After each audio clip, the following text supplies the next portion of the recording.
صلح کا پہلا مرحلہ ہے نبی صلی اللہ علیہ وآلہ وسلم کی مدینہ منورہ سے روانگی ہے۔ 6 برس گزر چکے تھے اور مکہ کے پردیسی مسلمان جو صرف ایمان کے جرم میں اپنے وطن سے جلا وطن ہوئے تھے، اپنے وطن کے گلی کوچوں کو دیکھنے کے لیے ترس رہے تھے۔ مدینہ منورہ میں انصار کی اخوت اور محبت نے اگرچہ کہ مہاجرین کے دلوں کو ان کے دلوں میں ایک انقلاب برپا کیا تھا، دین اسلام کی قربانی نے ان کے حوصلے انتہائی بلند کیے تھے، لیکن اس محبت کی وجہ سے وطن کی محبت ایک غیر اختیاری عمل تھا۔ جس وطن میں وہ پھلے پھولے تھے، ادھر زیارت بیت اللہ تھی، وہ طواف و عمرے کا شوق الگ ان کو گدگدا رہا تھا۔ نبی صلی اللہ علیہ وآلہ وسلم کو بھی یہ شوق دامنگیر تھا، مہاجرین و انصار کو بھی یہ شوق بے چین کر رہا تھا۔ مدینہ منورہ میں رسول اللہ صلی اللہ علیہ وآلہ وسلم نے خواب دیکھا کہ آپ صلی اللہ علیہ وآلہ وسلم اپنے صحابہ کے ساتھ مکہ مکرمہ تشریف لے گئے ہیں اور عمرہ ادا کرنے کے بعد کسی نے سر کے بال منڈوائے ہیں اور کسی نے قصر کر کے کتروائے ہیں۔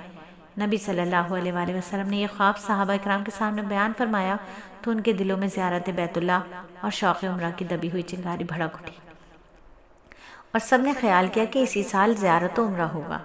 نبی صلی اللہ علیہ وآلہ وسلم سمجھتے تھے کہ کفار قریش ایسے بھلے مانس نہیں ہیں کہ بلا روک ٹوک ہمیں مکہ مکرمہ میں داخل ہونے دے دیں گے، اس لیے آپ نے عام اعلان کیا کہ مدینہ اور اس کے گرد و نواح کے تمام مسلمان ایک جماعت بن کر چلیں تاکہ قریش پر روب بیٹھ جائے اور ہمیں روکنے کی جسارت نہ کر سکے۔ چنانچہ 1,500 کے قریب مسلمان اکٹھے ہو کر جانے کے لیے تیار ہو گئے۔ نبی صلی اللہ علیہ وآلہ وسلم نے حضرت سبا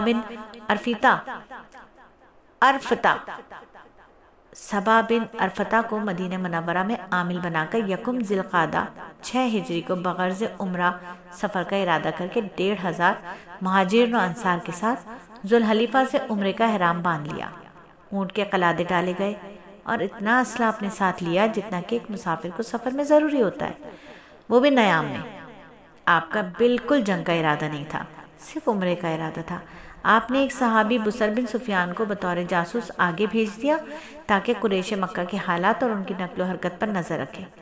جب آپ غدیر استاد پر جو مکے سے تقریباً 36 میل کے فاصلے پر ہے مقام غدیر پر پہنچے تو آپ کے قاصد اور جاسوس بسر بن سفیان نے آ کر آپ کو اطلاع دے دی کہ مکے کے قریش اور ارد گرد کے قبائل سارے مقام بلدخ میں اکٹھے ہو چکے اور انہوں نے ہر قسم کا اسلحہ اٹھا رکھا ہے اور قسمیں کھائی ہیں کہ محمد اور ان کے ساتھیوں کو مکے میں ہرگز داخل نہیں ہونے دیں گے۔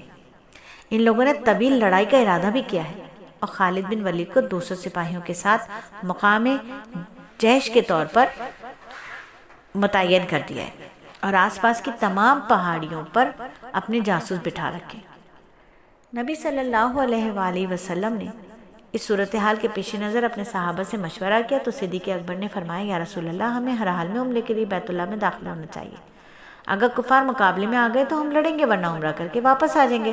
حضرت مقداد بن عمر نے پرجوش انداز سے جانے کا مشورہ دیا، دوسرے صحابہ نے بھی یہ رائے دی، لیکن نبی صلی اللہ علیہ وآلہ وسلم نے اپنے صحابہ کے سامنے ایک مختصر سا خطبہ دیا۔ آپ نے فرمایا، ہم اس وقت صرف عمرہ کے لیے ارادے سے آئے ہیں، لڑنے کے ارادے سے نہیں آئے ہیں۔ یہ کہہ کر آپ نے راستہ تبدیل کر کے سنگستانی راستے سے ہوتے ہوئے مقام حدیبیہ پہنچے۔ یہاں پر پانی کی قلت پیش آئی۔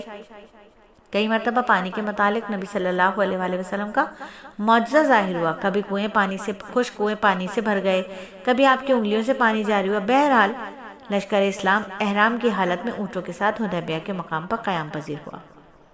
وہاں ایک مقام پر نبی صلی اللہ علیہ وآلہ وسلم کی اونٹنی بیٹھ گئی، کوشش کے باوجود وہ آگے نہ بڑھی۔